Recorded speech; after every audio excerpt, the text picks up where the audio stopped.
విష్ణుకరంలో పుణ్యమూర్తులారా శ్రీకృష్ణదేవరాయలు రాసిన కావ్యాన్ని పాఠశాలలారా.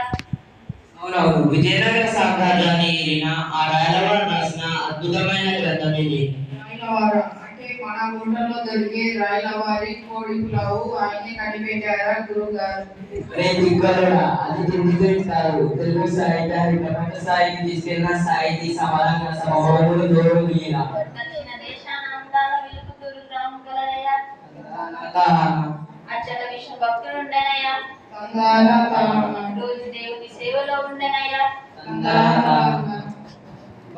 ఆ విశ్వజిత్తుడికి లోకంలో వేరే వ్యాపారం లేవు. పొద్దున వేసి తన తోటలోని రంగురంగుల పూలను తెప్పి మాలలోకి సమర్పించడమే తన దినచర్య. అప్పట్లో పూల రేట్లు బాగా ఉన్నాయనుకుంటా. ఈ రోజుల్లో అయితే ఆ పూలని అమ్మి పెద్ద అపార్ట్మెంట్ అనే కొనేయవచ్చు.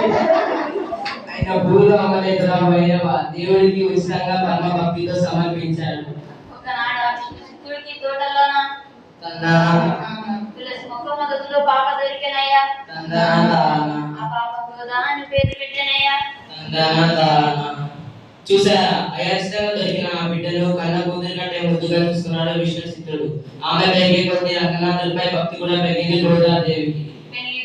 రాగానే గోదాదేవి రంగనాథుని పెళ్ళాలని కోరినయ్యా.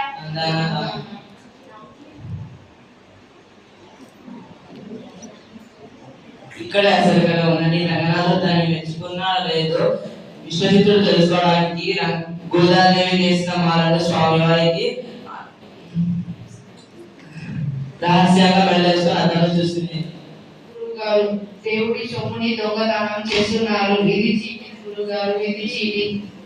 నోరు వింటే అజ్ఞానమే అనేది. ఆమె వెనుక వచ్చే సువాసన దేవుడికి చిన్ని ఇష్టం. ఒకనాడు విష్ణు చిత్తుడు చూసెనయ్యా. తల వెంట్రుక మాలలో ఉండెనయ్యా. మాల తాగదండు ఏడ్చినయ్యా. ఆ రోజు రాత్రి రంగనాథుడు విశ్వజిత్తుడు కలలోకి వచ్చి, నువ్వు వేసే మాల కన్నా గోదాదేవి మెడలో వేసుకుని వేసే మాలలోనే పరిమాణం. గురుగారు, దేవుడికి కూడా సెకండ్ హ్యాండ్ వస్తువులు అంటే ఇష్టమేనంట. అది సెకండ్ హ్యాండ్ వస్తువు కాదా, కూడా దేవుడికి కావాల్సిన ప్రేమ భక్తి విశాలమైనది. విష్ణు చిత్తుడు సత్యమును గ్రహించి గోదాదేవికి రంగనాథుని ఇచ్చెనయ్యా. గోదాదేవి రంగనాథునిలో ఐక్యమయ్యనయ్యా.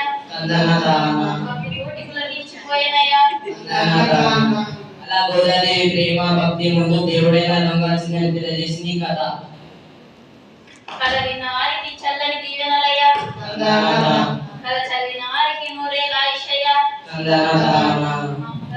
జయ మంగళం శ్రీకృష్ణదేవరాయ కావ్యానికి శుభమంగళం. మంగళం జయ మంగళం. ధన్యవాదాలు.